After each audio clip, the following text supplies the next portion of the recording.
you want to create a sustainable business. I'm Nilajah, and I'm also known as the Warrior Mamapreneur on social media. And today I'm going to cover the key things you need to put into place in order to begin your entrepreneurial journey, and how eventually you can make that into a sustainable business for yourself, your family, and your community. So, who am I? And how did all this get started? I kind of define myself by these four little people at this point. Um, they pretty much run my life outside of my business. I run my business and then they run me.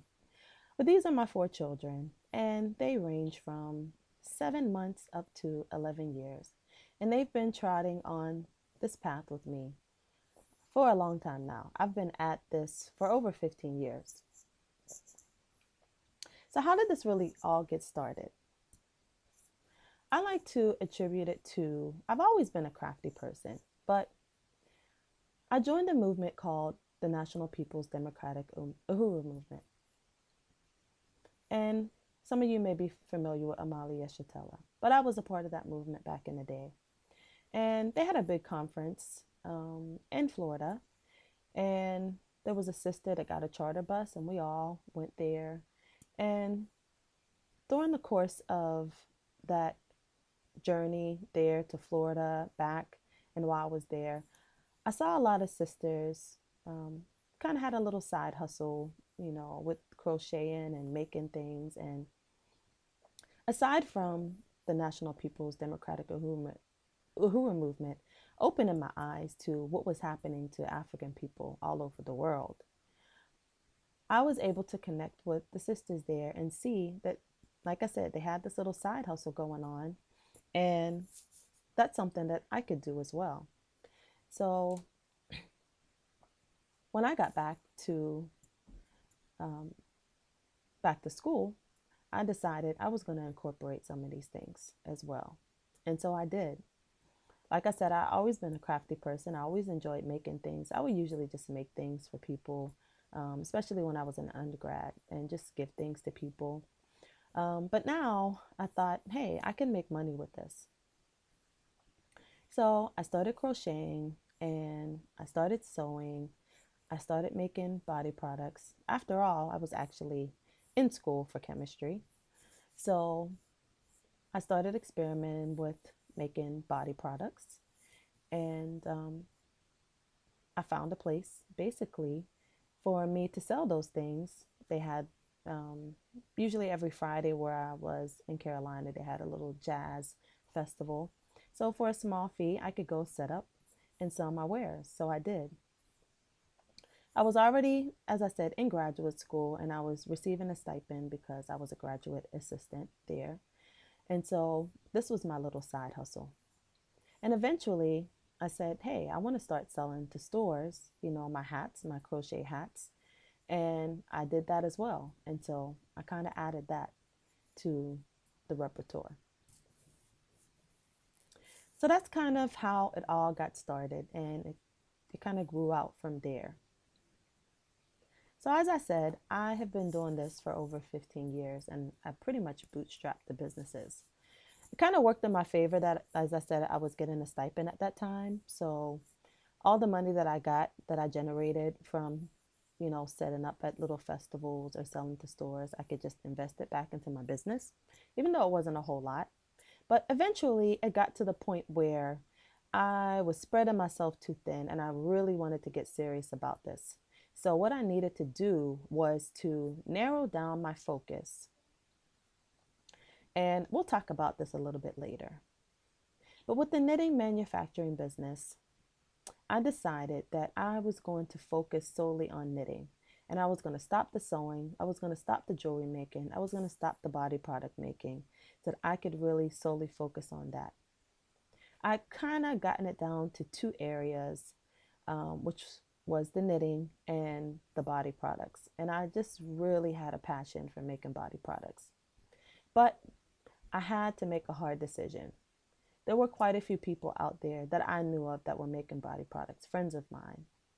And I didn't know a lot of people that were actually knitting and were in the manufacturing business, um, in terms of textiles and knitting. So I decided I was going to focus on that and leave the body product making to somebody else. I was kind of heartbroken, but it's okay. I'm glad that I made that decision now. So this was established in 2001. I decided to do that, and I needed to do it because I didn't have enough money to really put into both businesses. And so I was spread out way too thin. And this is part of the danger that you get in when you don't really get specific and kind of niche it down. But like I said, I'll talk about that later. So I would say this was my first really serious business. And I'm still running that business to this day. And then I opened a storefront a few years later, and I eventually had to close it because I experienced multiple break ins. But out of that came the allthingsrasta.com online store. And that has been established since 2003, and it's still going strong today. And fast forward to 2013, I opened a storefront, Axum Culture, and that business is still going today. And it's a one-stop kind of cultural variety store. In fact, All Things Rasta and Axum Culture are one-stop variety stores. They differ in that All Things Rasta is more specifically geared to the Rasta and Caribbean community, and Axum Culture is more general African diaspora. It kind of encompasses all cultural conscious communities. But both of them are one stop and they overlap a little bit. But like I said, one is a little bit more specific than the other. And Axum Culture includes the Rastafarian community as well. But All Things Rasta, as I said, is more geared towards Rasta craft. So those are the businesses that I have, and those are the streams of income that I have existing at this very moment presently. So now I want to talk about you. One of the things that I think is just massively important whenever you want to get into business, do you possess these things? Really look back at anything that you've done that you really loved, that you really had a passion for. Did you possess the drive, the ambition? Did you possess the determination, meaning were you just relentless about it and nothing would get in your way, in the way of you and what you had set to achieve? And then the third one is the discipline. Do you have the discipline to really do the work? Because as an entrepreneur, you really have to do the work. You have to start. You have to act. Action is important, and you have to have the discipline. You have to exercise the discipline to do that. So if you know that you have these things, then you're good to go. Let's move on to the next thing. And now I told you a little bit about how I started with the National People's Democratic Movement and how I was inspired by the sisters that were around me. And I came back and I did the same. But there were some other things that were going on at that time. And I would say finding your why is extremely important. As I said, the National People's Democratic Uhuru Movement, or what we call NPDOM, helped me to really see what was happening in the world with African people. And it really opened my eyes. And there were a lot of things. I started to embrace my roots and my culture in a way that I hadn't before. And I was nearing the end of grad school, and I decided I don't really think me and the corporate world are really going to mesh. I thought I would end up teaching, but I kind of felt something telling me that that really wasn't going to work. I needed to do something on my own. I needed to do something that I felt was going to be more meaningful for my family, for myself, for my community. Something that my children could stand on, something that my community could stand on. And I didn't want to build up something for anybody else. So as those thoughts started to kind of crystallize for me, I pretty much got very firm in the fact that I probably would not be working for somebody else, that I was just going to go ahead and take that leap and try to see if I could make this happen for myself. So, when I say finding your why, when I talk about the need to find your why, because that is going to fuel your passion, it's going to, your passion, your purpose, it's going to support you on your mission and what you feel you were placed here to do, and it's going to ignite your vision. As I said, I kind of define myself by those four little people. So when I say my why, it also consists of them, what I want to build for them, what legacy I want to create, how I would like them to view the world. And so my why, I built upon that why. I wanted to stay home with my children. I wanted to homeschool them. And if I couldn't homeschool them, I wanted to know that I could send them to a school that valued them. And so I needed the income to be able to do that. So that's a part of my why. So what is your why? And really think about exactly what is your why. Because you will need that as you face the challenges of business, when you need to overcome those obstacles, when you're tired and you can't go to sleep and you got to pull all-nighters or whatever you need to push you, you're going to have to revisit that why. And that why is going to carry you through. So outside of the 3Ds, the drive, determination, and the discipline, what is your why? Because that's going to get you over the hump and that's going to move your business forward. Now that we've covered that foundation, what type of business will you have? Now we have online and offline. And I want to look at those things in the next slide. And then I'm going to come back to this about what are your skills and talents. There's offline and there's online. Now, the World Wide Web is just like truly a game changer. It's really switched things up. Literally, anything that you want to do, you can do online. And in terms of business, anything that you're doing offline, you could translate that into an online business.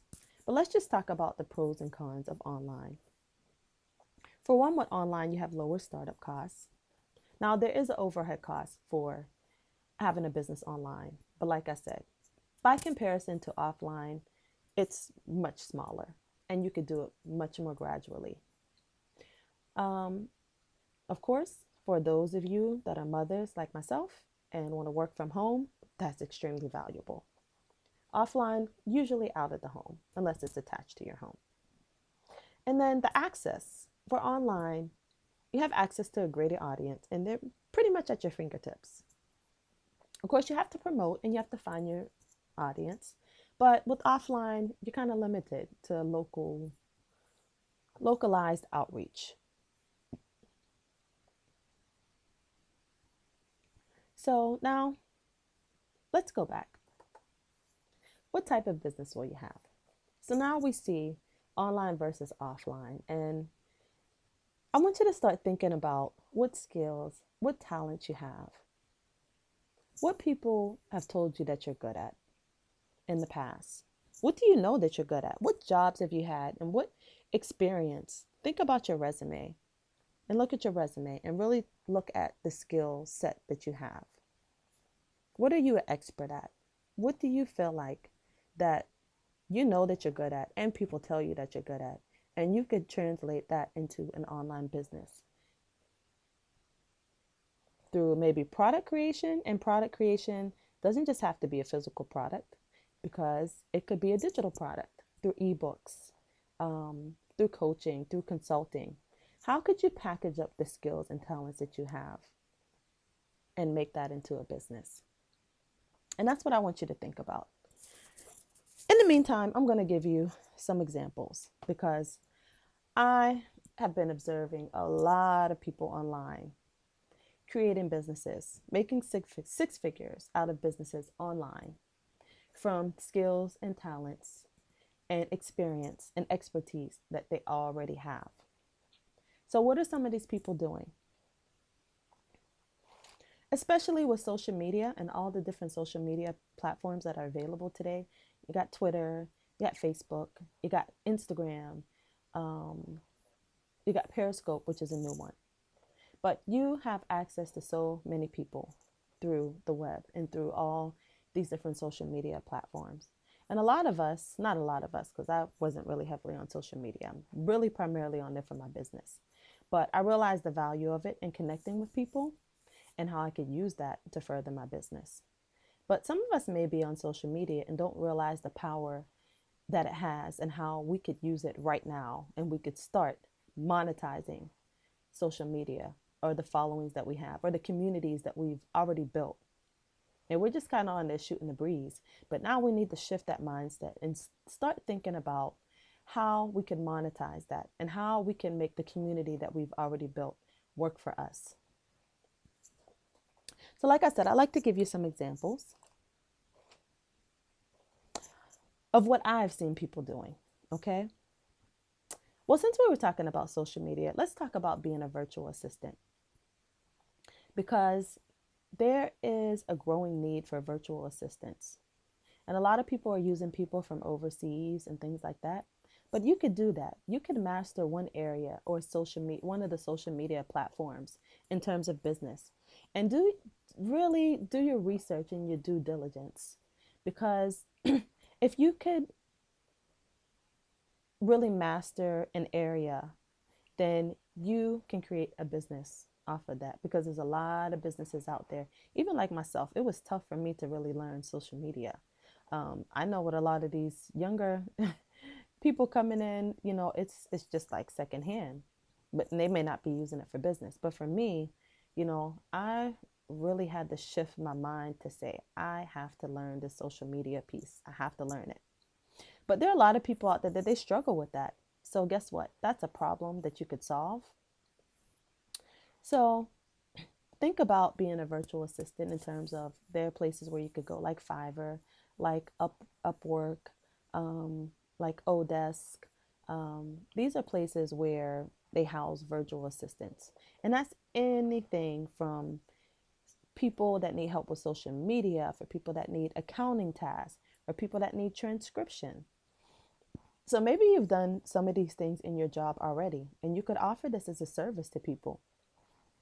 And maybe you just offer this one thing, and then eventually you build on the services that you offer people. So virtual assistant, social media manager, managing different businesses, their social media. We often have to wear a whole lot of hats as, as business owners. And a lot of times we just don't have the juice to do the social media or the time. And so there is a growing need for social media managers. As well, I've seen people that have had quote pages, and I thought, wow, they've got all these quote pages. Like, what could be the purpose of this? Like every post on Instagram is a quote. And then, as I started to look at that, I saw that, wow, I'm like, they're actually selling things on there just from a quote page. That means that you're motivating people, that you're inspiring people. You could put books, inspirational books, ebooks together. Now, they don't even have to be physical books.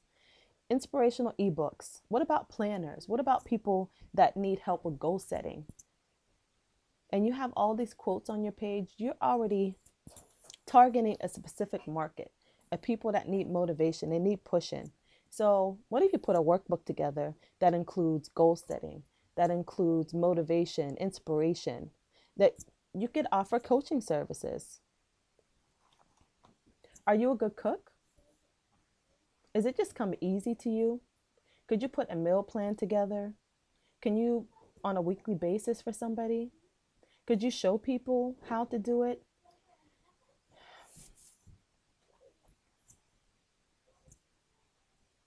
Could you cater? Could you offer those types of services? These are ways that you could promote your business, even though some of this could be offline and online.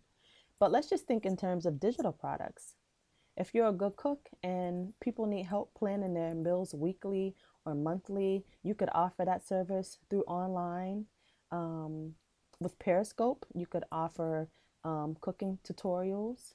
You could do private scopes with people, which is basically where they could see you, where you never have to go to their house and you just tell them what ingredients to get. And you could be on Periscope with them, doing a private scope with them, showing exactly what they need to do. What about, are you a good writer? Are you a good writer and you could attract certain types of sponsors basically that will pay you to reach your audience if you have amassed a following and you blog every day? Or what about if you're a midwife? I could just think of a number of things if you're a midwife, how you could package those things as far as prenatal care, the things that you need to get ready for pregnancy, um, all the herbs that you need to take during, of course, along the way, um, postpartum care. All of those things could be packaged, and you just have to think about, like I said, what skills and talents, what expertise do you have? And then you need to put it into a format where people could purchase it. And a lot of times, and the digital format now, digital products is becoming very, very big. What about graphics? Are you good at graphics? Are you good at coming up with catchy phrases? Now, you don't even have to be actually print the t-shirt yourself. There are companies out there like Spreadshirt, like Teespring, where if you have great ideas and you could design, then you could send them to these companies and they'll print the t-shirts for you and basically send them to your customers. There are places out there where you could get mugs, where you could get all sorts of things that the company specializes in producing these things. And all you have to do is come up with the idea or the graphics or pay a graphic designer. And if you already have a following, then you could sell these to your followers or your tribe or your community. So these are just some examples of some of the things that you could do. And a little bit later on, I'll go over how you could have a discovery call with me because I love to go over some ideas that you have, bounce some ideas back and forward with you to give you an idea of what you can make a part of a package that you could sell online. Now, now that you know what type of business you're going to have, now you need to be very clear and have clarity around who you will serve, what value you're going to provide, and as I said, what problem you will solve for them. Because that's the key to business. Even the clothes that people wear, you're solving a problem for them. If somebody needs cultural clothing, I'm solving a problem for them because whether whatever that garment means to them, whether it's embracing their culture, whether them knowing or somebody else knowing that they're embracing their culture, that that is a problem that you're solving for somebody. So if you see a problem and you know that you have the solution to it, or you have created a solution to it, you can sell that process and the solution to it. So who will you serve? What value will you provide? And what problem will you solve? And once you get that clarity, and they also call this your ideal customer. Who is your audience? Because you don't want to speak to everybody. And as I gave you the example earlier, that I have All Things Rasta, which specifically targets the Rastafarian community. However, you're always going to get people outside of that, but you do want to speak specifically. You want to speak the language of your target audience because that's going to attract them and that's going to let them know that you're speaking to them. So it doesn't prevent you, like I said, from getting people outside of that might be in alignment with that particular community. But you do want to niche it down and get very specific about who your audience is. And that in itself, that in itself is just groundbreaking. it simplifies. And I think earlier I had mentioned to you that I was doing a lot of things. I was sewing, I was making jewelry, I was crocheting, um, I was making body products. And the difficulty that you run into is that, especially if you're bootstrapping businesses like I was and you don't really have a lot of capital to work with, is that you're going to have to, if you have four businesses, you're going to have to spread the money that you have between those four businesses. And for a while, you could be a little strategic about it. Like sometimes, and even now, because I have several streams of income, I know certain times when one business is doing better than the other. So I'll strategically invest in that business. And then when that business kind of tails off and maybe another one becomes more popular, then I'll invest more in that. But you have to kind of watch the cycles and know, the ups and kind of downs of your business and each one.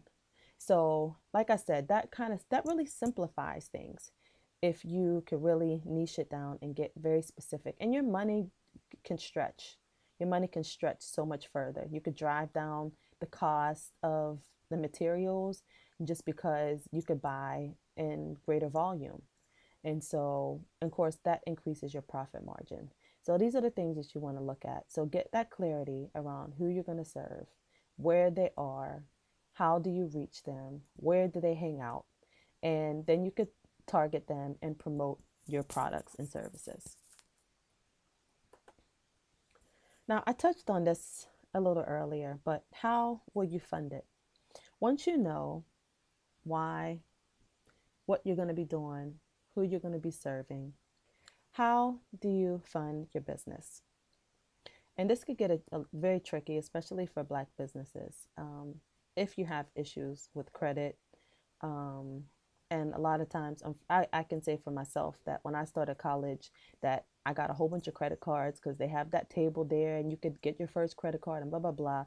But you're not really responsible for money, you're responsible with money, and then you just go berserk. And so I kind of jacked up my credit very early. And it kind of turned me off from credit. I kind of just said, I just want to, generate the cash and not deal with credit. So that's kind of what I did with my businesses. Like I said, as I started out, I was in grad school, so I was getting a stipend. So the little things that I did on the side, I was able to put back into my business. And I've also learned to be a very frugal person. And, a lot of those things have changed since I started doing business for myself. Not even since I started doing business for myself, but since I really started to embrace my culture. Um, I became very wise with where I put my money. So let's look at some of the ways that you can get your business off the ground and get some capital. You may have an existing job, which I would say, like me getting a stipend from being a graduate assistant, that that was kind of like me having a job. Um, so, but you just have to be disciplined with it. If you're going to set aside money on a regular basis to put into your business or to try to generate a large sum of money that you can then, capital that you could then put into your business, then you have to be disciplined with that. Some of the things that I used when I first started were festivals or trade shows. And that was huge for me. Now, once again, that was over 10 years ago. And I pretty much did that up until the past three years. And it was very lucrative for me. And I would basically travel all over setting up a store on the road. And it was a lot of hard work. It wasn't easy. And oftentimes I would have my children with me. I would be pregnant, but I did it. And I traveled all up and down the East Coast doing festivals. And at that time, they were very well attended, and you could do quite well at a festival. Things have changed now, I think, especially with a lot of people shopping online, but there are certain festivals that are still, very well attended and you could do very well, but you just have to be strategic and you kind of have to have some insight. um, knowledge about the festivals and where to go. But the more that you do it, the more you gain that inside knowledge from, people, other vendors. But this was a big part of me growing my business. About 4 months out of the year, like I said, I would spend time on the road, up and down the East Coast, going to different festivals, mostly African and Caribbean festivals. So that was my target market, target audience. So, and like I said, I could do quite well, and I was able to take this and keep investing into my business, and I was able to live off of this at the same time.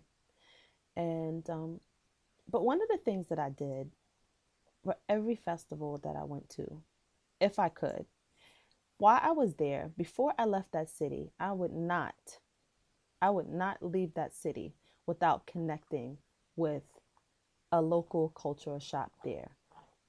And as I mentioned earlier, my product that I produced, that I manufactured, were knitted head wraps. And so I would make sure during the course of the festival that I found out, if I couldn't find out before. And sometimes some of these culture shops weren't listed. So I would find out from people at the festival that came in my booth, where were the culture shops there? Was there a culture shop there? And I would get the information. And like I said, before I left that city, I would make a connection there with that shop. And oftentimes they would buy head wraps from me. And even if I didn't sell a lot of head wraps at the festivals, they would buy the head wraps for their store. And a lot of times, this takes me into the second source, which is bartering. A lot of times they had products themselves that they were making and that I could get access to. So I would barter with them. And a lot of these relationships I still have to this very day. And I was able to build a very extensive network of vendors that I could use for myself, that I could barter with, and also that I could just sell to. So this is largely how I funded my business. And more recently, I've gotten into susus, and I've started to utilize susus. And basically, now that I have 4 children, the festivals, it's very difficult for me to get around, with my children. So now I've started using susus, which 9 times out of 10, you probably know somebody that's in a susu. You just need to ask around. They're very common in the African community and Caribbean community. So if you have a Caribbean friend, or African brother and sister from the continent, likely they could lead you to a susu, but they're not as always easy to get into. So you just have to research that, and maybe it's something that you could create yourself with a group of friends that you have. And it's basically just um, putting money into a pool, and rotating who gets it. But it's better than you putting money into a savings account, because you don't have access to it. So, and then it builds up your trust. So you're going to trust somebody to hold this money, and each month, or it depends on the frequency of your susu, they are going to share out the um, the total amount in the susu for each person. So this is how a lot of different groups of people have been able to build their businesses. And like I said, it's one of the things that we have used as African people to help build our businesses as well. So this is very valuable. So I would definitely look into this, either finding one for yourself or creating one with a group of people that you trust. So now I want to talk about basically how you really make a business sustainable. And I tend to believe that that comes through multiple streams, or learning how to build out an existing stream that you have. Okay, so I'm going to break down the different parts of my business that I mentioned to you. So, my knitting business, I make knitted products. I sell those knitted products. And because it's related, I sell those knitting products. This is head wraps. So, I sell that head wrap through my online store, retail. I sell through my brick and mortar store, my storefront, Axum Culture, retail. And I also sell them wholesale. So this is what I talk about, building out existing streams. So say you have a product that you make and you sell to the public. So you sell it retail. How can you get to the point where you could also sell that product wholesale? Or if you, for example, have a body care product and you know for your body care product business that you have to buy coconut oil or you have to buy essential oils or things like that. How can you take those ingredients that you always have that you have to buy anyway for your business and maybe sell those things? At one time, I thought, well, I have to buy so much yarn that I could, and this is something I could do, but you don't always want to do everything that you could do. But I thought, there's a lot of people out there that just knit just for fun. Like they just knit because they just want to make things for their family. And because I have to buy so much yarn all the time, I could actually sell yarn to them. So that's an example of building out an existing stream, something that you're already doing. How can you build onto that? Although I didn't do that, but what I did do was when I first started, I actually couldn't wholesale my head wraps because I needed to get it to a certain price point in order for me to be able to wholesale it. So, in order to do that, I needed to find a supplier where I could drive down my price, which eventually I did. I had to research and research until I found a place where not only could I offer it retail, but I could offer it wholesale. And so that opened up a whole nother flow of income for me. So that's one example. I gave you the body product example where, okay, so like I said, you've got a body product company. Now, do it yourself is very big. So people want to keep it simple and make their own products. If you're making body products, now you could offer the raw materials that you have, especially if you really have it niche down. You could offer those products. You could start selling, bottle up the coconut oil and start selling that under your company name. Bottle up the essential oils and start selling that as well to your customers.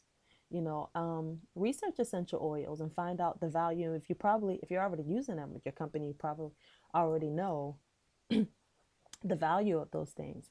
But that's a way to build out an existing stream that you have. How could you then package that? Maybe you could start doing um,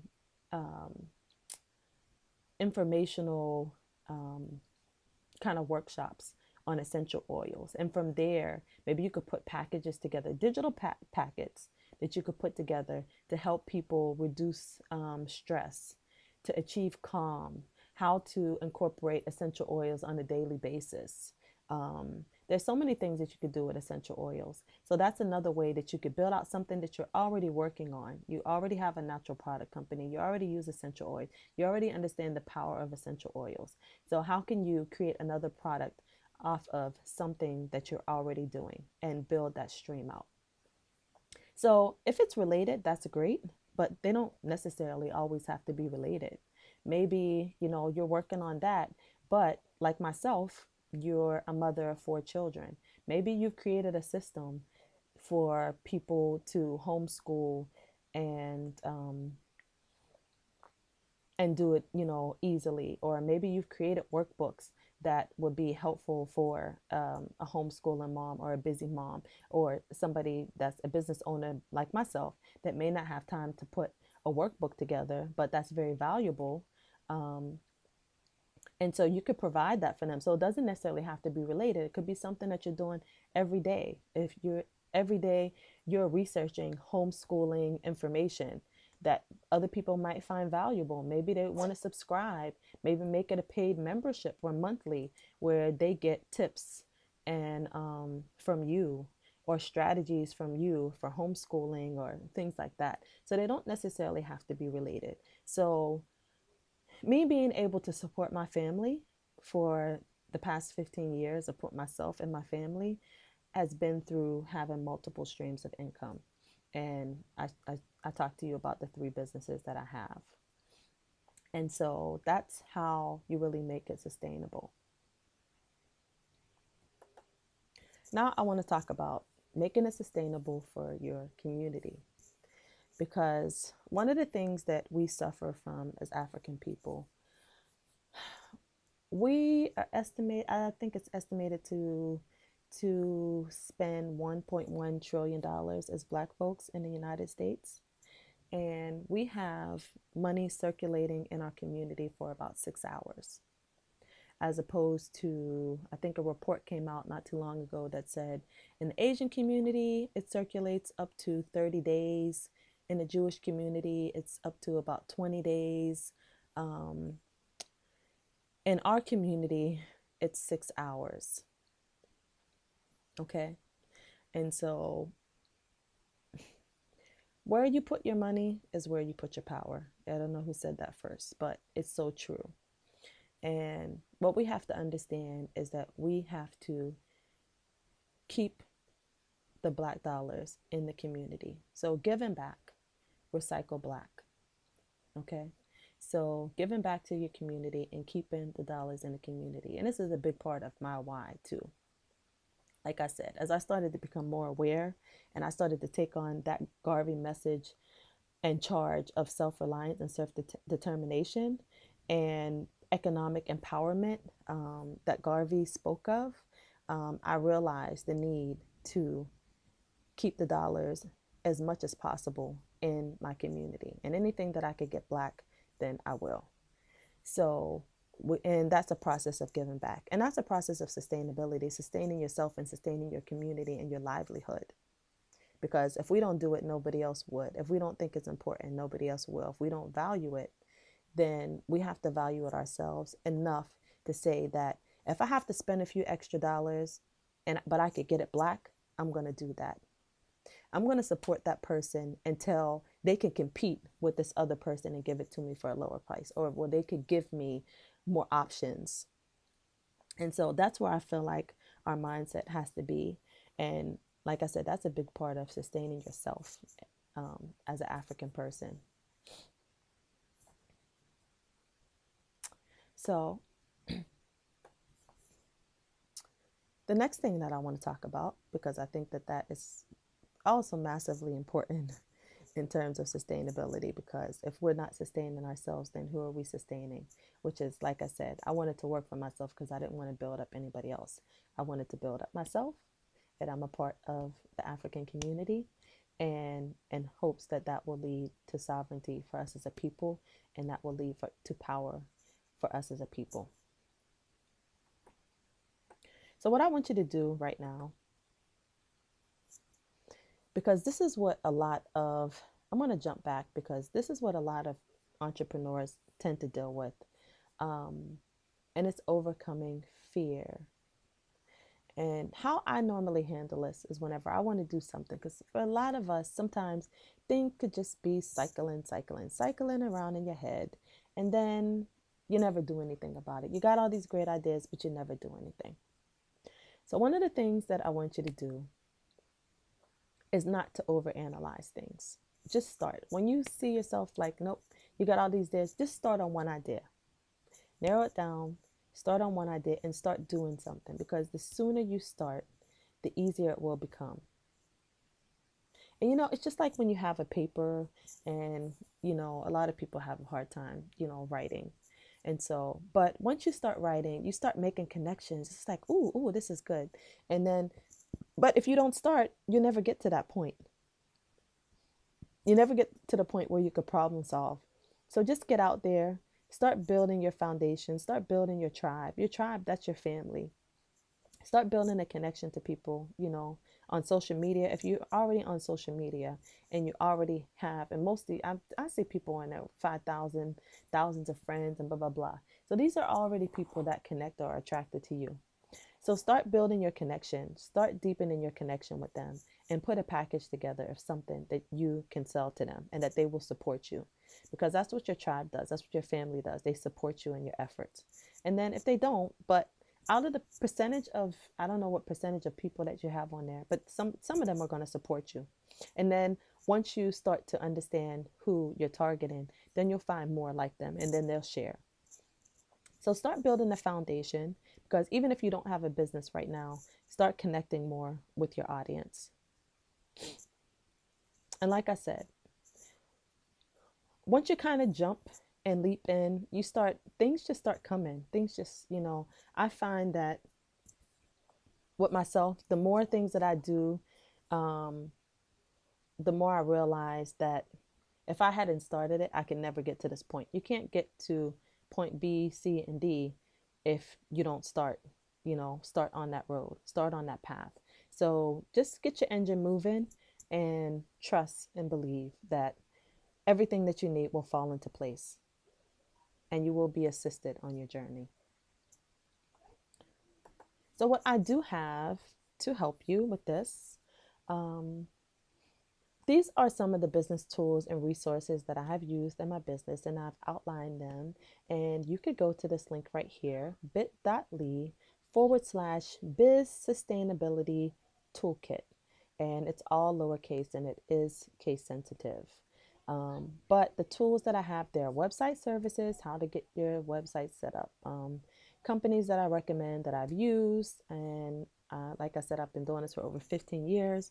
And so I've used a variety of different things, and these are the ones that are my top tools. So, hosting services, do it yourself website, graphic tools that I use, that I even use to create this presentation, hiring out when you get to streamlining your business and get into multiple streams, very inexpensive virtual assistants that you can get access to and where you could go to do that.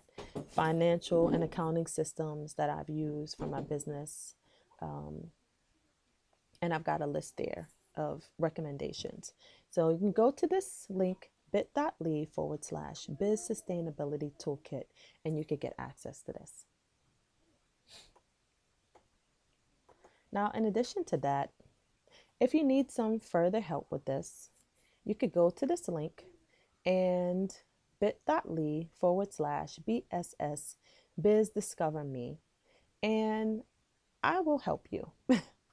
I will help you if you have some ideas that you want to bounce off and come up with a way to monetize them. If you need some additional guidance on where to start, um, even if you don't really have an idea, but you know you have the 3Ds, the drive, determination, and discipline, then we could tackle that as well. But this is just will be a discovery call, a 30-minute discovery call. And if you use this link, you'll get $10 off. And like I said, we could go over the ideas that you have, where to start, um, and come up with a plan for how you could achieve that. So this is the link once again. It's bit.ly/BSS biz discover me. Okay. And this, when you use this link, you're going to get $10 off for being a part of the Black Sustainability Summit. Now, where to find me?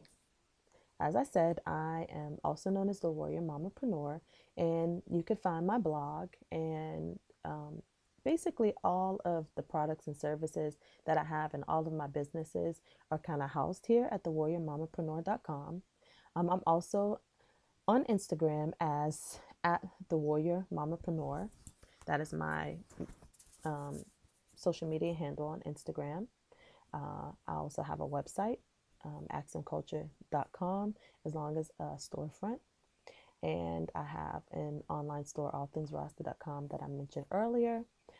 I'm on Facebook as Axum Culture. I'm on Instagram as well as at Axum Culture.